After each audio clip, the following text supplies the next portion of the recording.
Hello and welcome from us. So off we go again in the capital, 2 years after the last one, but with a hard-fought, some say divisive mayoral campaign in the middle. What will London do now with Brexit into the mix in this easily the most Remain place in England? We have with us the man coordinating the Lib Dems campaign in the capital, Tom Brake, up to now MP for Carshalton and Wallington, and the man doing likewise for Labour, Andy Slaughter, who's currently MP for Hammersmith. The Conservatives have provided us this week with Paul Scully, who was elected in 2015 for Sutton and Cheam. Welcome to you all. And just to kick off briefly, really, realistic expectations. Let's start off with you, Paul, about what the Conservatives will do in the capital. What they'll do in London, I would hope they will be winning well in southwest London, where it's going to be a tight fight against the Liberal Democrats. Tom, I'm sure, will be on his toes. Neither of us, I know, having fought in Sutton for a long time, are going to be taking anything for granted, but we'll certainly give him a run for his money. And we need to be seeing if we can make gains like in Ilford North and places like that as well. Which we're coming on to a little bit later. Andy Slaughter, honest and self-critical and a realistic assessment. I think Theresa May has misjudged calling this election on both on the issues and on the timing of it.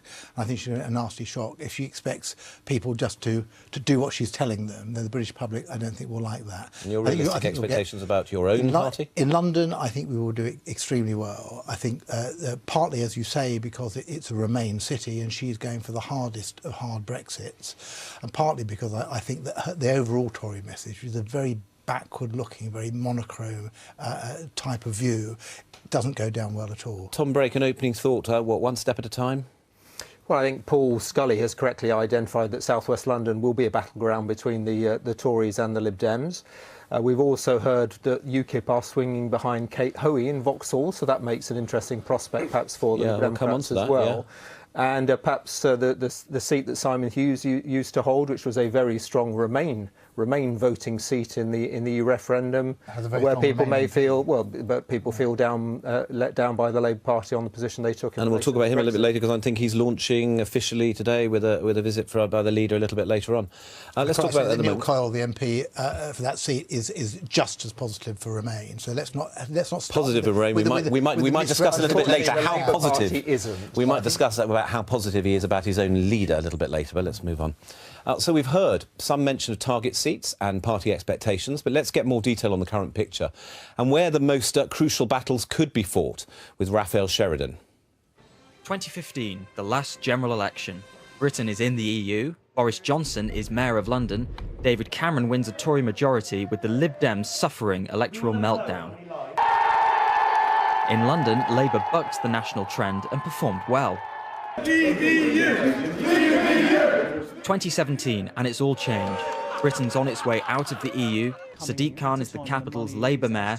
Islington North MP Jeremy Corbyn is Labour's leader, and the Lib Dems seem resurgent in the polls. Take a look at southwest London.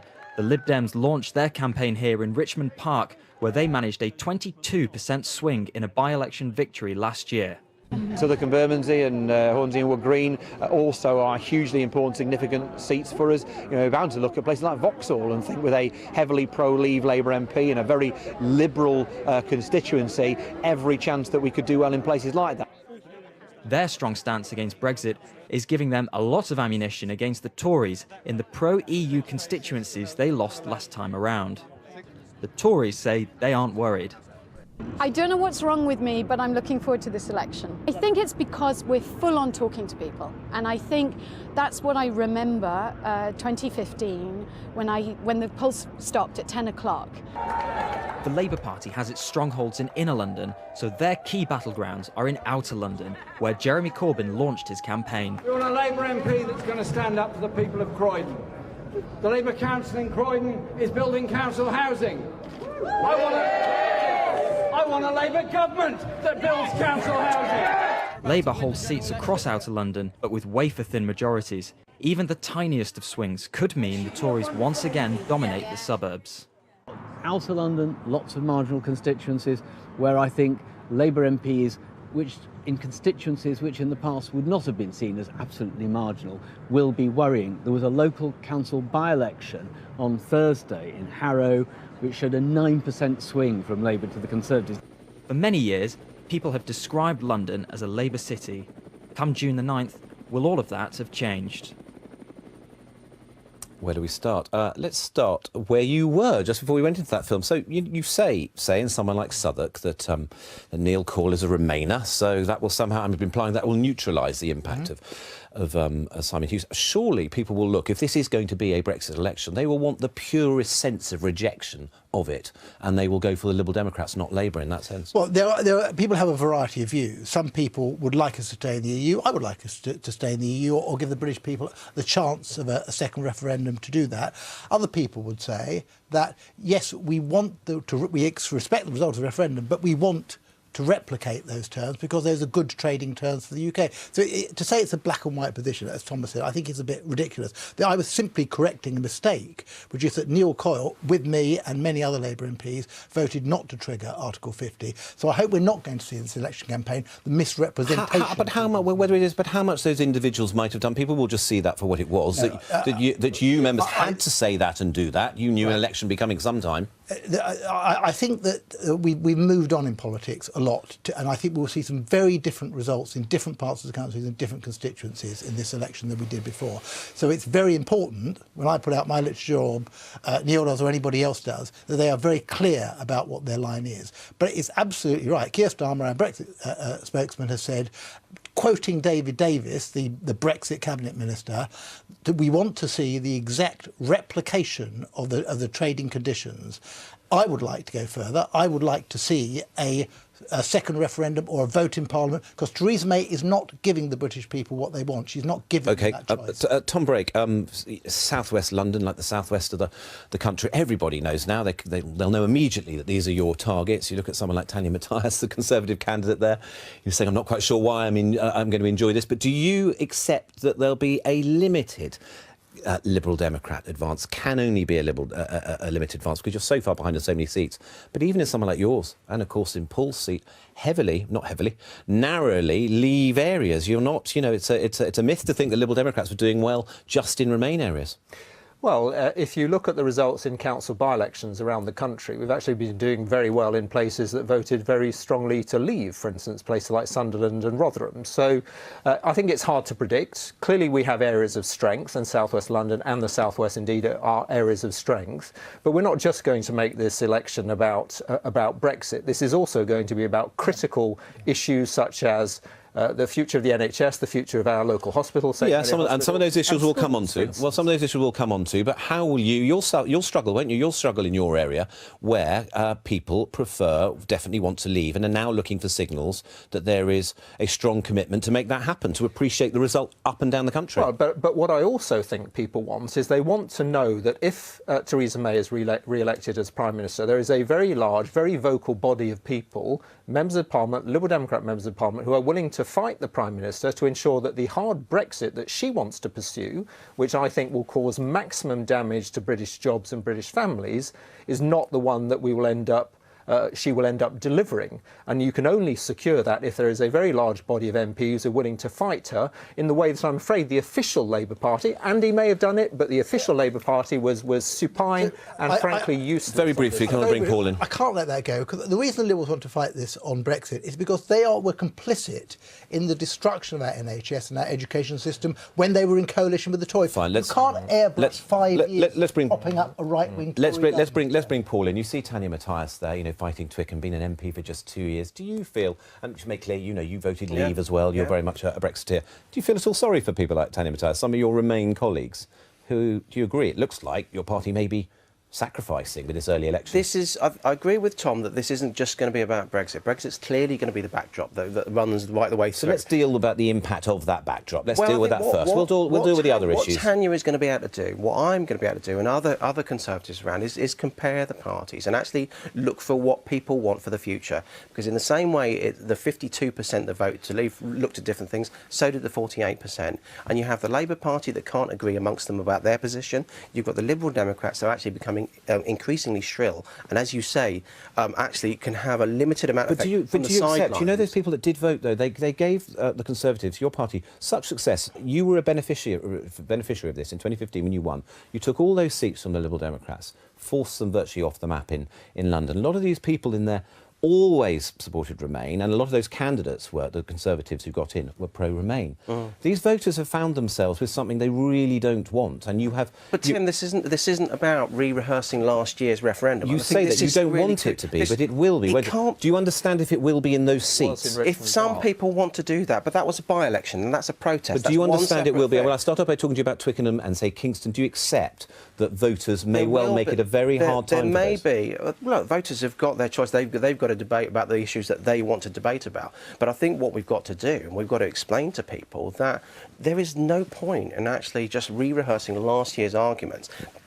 Far better to actually concentrate on the individual industry sectors, the individual communities, different styles of business, so we can get the best bespoke deal. Just because Theresa May has a wide negotiating position doesn't mean that anything's set in stone. But it's a negotiation that we want everybody to get involved in the debate. Do you think the timing's good, though, even from your point of view, coming so soon? Do you really think the case has been made that that there is a clear plan for how we're going to exit without all the harm that might be done when we don't get the access to the single market? Well, I think this is why this is going to be an interesting conversation over the next 7 weeks, but the debate will continue because the negotiation is going to take the full 2 years. So make no mistake about this. This isn't going to be something that's just going to be June the 9th, we're suddenly going to have a deal that's with the rest of Europe, hard Brexit, soft Brexit, or whatever type of Brexit you want to call it. This is going to be something that's going to involve politicians, and I already was going to have, before this was called, a set of public meetings to talk to people about what they expected out of Brexit. Now the referendum, that last year's debate, has settled down, and we're focusing on the detail. Clear choice, Theresa May or Jeremy Corbyn leading this process, getting that best deal now? I'm absolutely convinced that Theresa May is ruining this country. This hard Brexit path she's following. She wants to reject our biggest trading partners and go off around the world talking to dictators and hoping that she can patch together something. Brilliant. And so because that's repeating a point. And what a Labour government under Jeremy Corbyn will do is it will ensure that we replicate as quickly and as surely as possible the trading relationships which give us the prosperity we get through trading in 27 countries in Europe. Which of those parties would be better able to deliver Brexit, something you're not going to be able to overturn?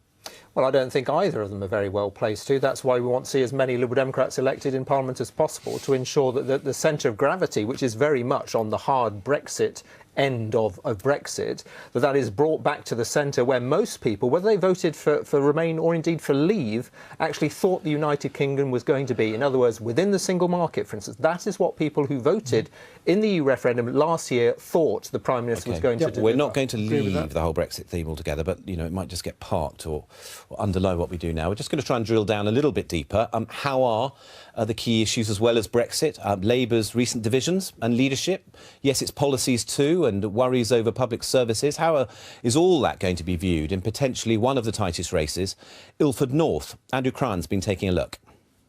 Ilford North, East London, Zone 4. To make this report, we trawled through pages of data about the constituency and found that, apart from being quite a multicultural area, this bit of London is strikingly normal.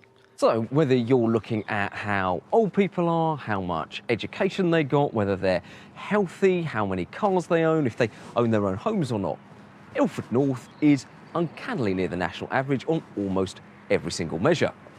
But politically, this is a knife-edge constituency. Labour won by just 589 seats in the last election. And with the polls suggesting big swings to the Conservatives this time round, the people of Ilford North, if it really is like the rest of the country, could well wake up on the 9th of June with a Conservative Member of Parliament. So welcome to Ilford North, and we'll get you shown around in one of our taxis. But the man who has that job for now is Labour's Wes Streeting. He took us on a tour of the neighbourhood, which according to BBC Research voted almost exactly like the rest of the country in the EU referendum, with 52% opting to leave. I'd be interested about Brexit and whether this is, because this is meant to be a Brexit general election. But my sense from talking, and I knock on doors every week and have done for the last 2 years, and I have to prompt conversations on Brexit more time than not on the doorstep. Next stop, Wes's constituency office, where we took a call from the man almost certain to be his Conservative rival in the election. Hello, how are you? Former MP Lee Scott. I'm not too bad. I'm sure I'll be seeing a lot of you in the next 7 weeks. In the last 2 years, Wes made a name for himself as a leading critic of the Labour Party leader Jeremy Corbyn, even going as far as saying the party can't win a general election with him in charge. All right, Lee. See you soon. Take care, mate. Bye. Bye. The battle is joined via your mobile phone. A landslide Tory government will deliver the hardest of hard Brexits and will deliver classic Tory policies that hit people, particularly the poorest and on low and middle incomes, in their pockets. They always serve the people at the top. They don't care that every school in my constituency is facing budget cuts. They don't care my local A&E is about to be closed. They don't care about the disabled people in my constituency who've had their mobility vehicles taken away. Classic Tory agenda. And the Labour leaflets being handed out on the street that we found have little mention of the party leader, but quite a bit about Wes himself and local issues, particularly the fate of the A&E at the local King George's Hospital.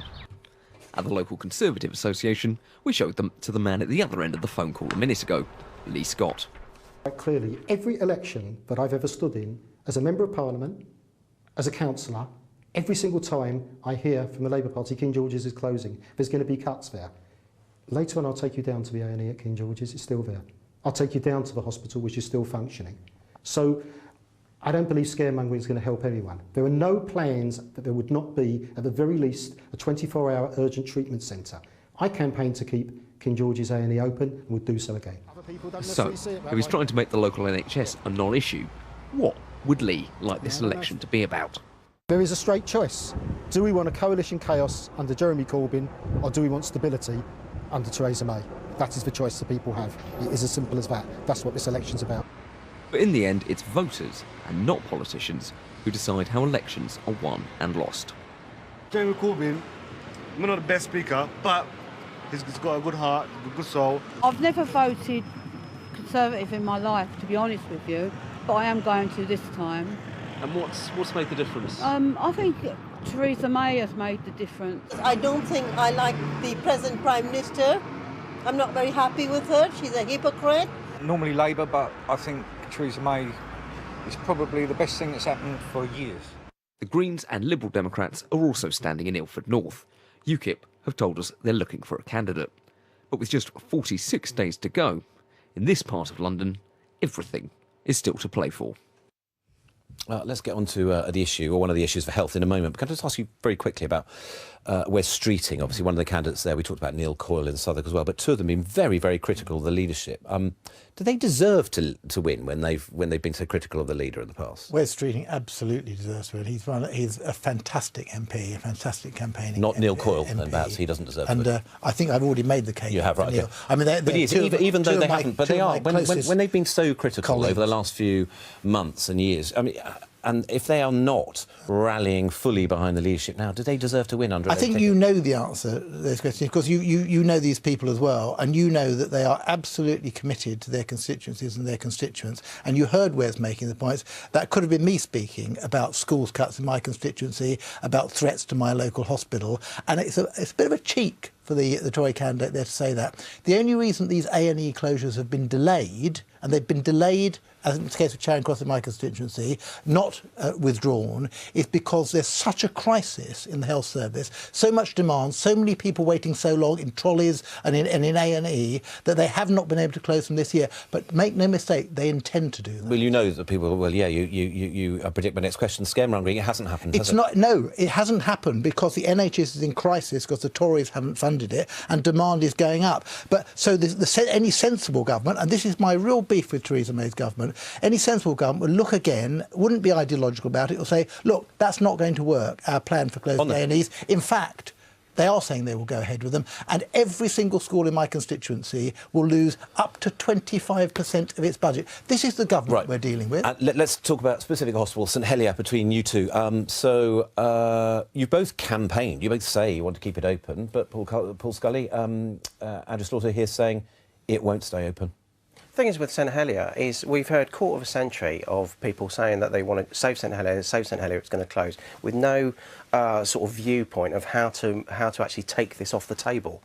What I've been keen to do is actually work with the chief exec of the hospital locally to see what we can do to maybe build a new hospital facility in Sutton, that is actually going to provide all those services and not have to move. So you think there is a future there, doesn't have to move? But you have to have you're convinced by that? It's going to happen. It's going to happen. Solution to Let's trust the Tories, Tom Bray. What Paul is arguing is that he is arguing for, in effect, the closure of St Helier Hospital. No, I'm not. No, I'm not. With a replacement at the Sutton Hospital site. The only problem with that is there isn't actually the money, which amounts to 500 or 600 million pounds, that would be needed to build a hospital on the Sutton site. So the risk of what he is advocating is actually we lose St Helier Hospital and we don't gain Sutton You're wrong on Hospital. both counts. You're wrong on both counts. It doesn't cost that amount, and I'm not talking about... I know from 25 years of campaigning enough about the future of the hospital. It will cost around £75 million. Can I just be absolutely clear, though, Paul Scobie, the accusation that... Do you think there should be any A&E closures?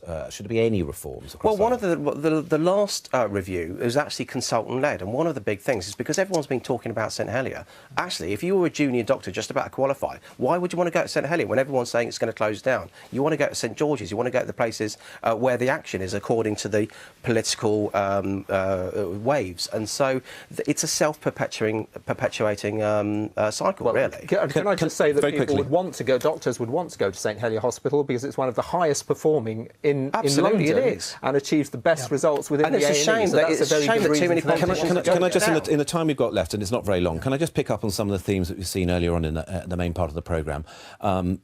Your leader, Jeremy Corbyn, not apparently committing yet. We're not clear about, say, Trident, something like that, which will come up on the doorstep. Do you want to see a commitment to keep Trident in the manifesto? There is a commitment. To be in the manifesto. We were told today that it wasn't there yet. And I'm sure it will be. But it hasn't been decided. You definitely want that, though. Well, no, it will be. I'm sure that is Labour Party policy, and it will be. But let me just say, since you mentioned the doorstep, I spent 8 hours there this weekend.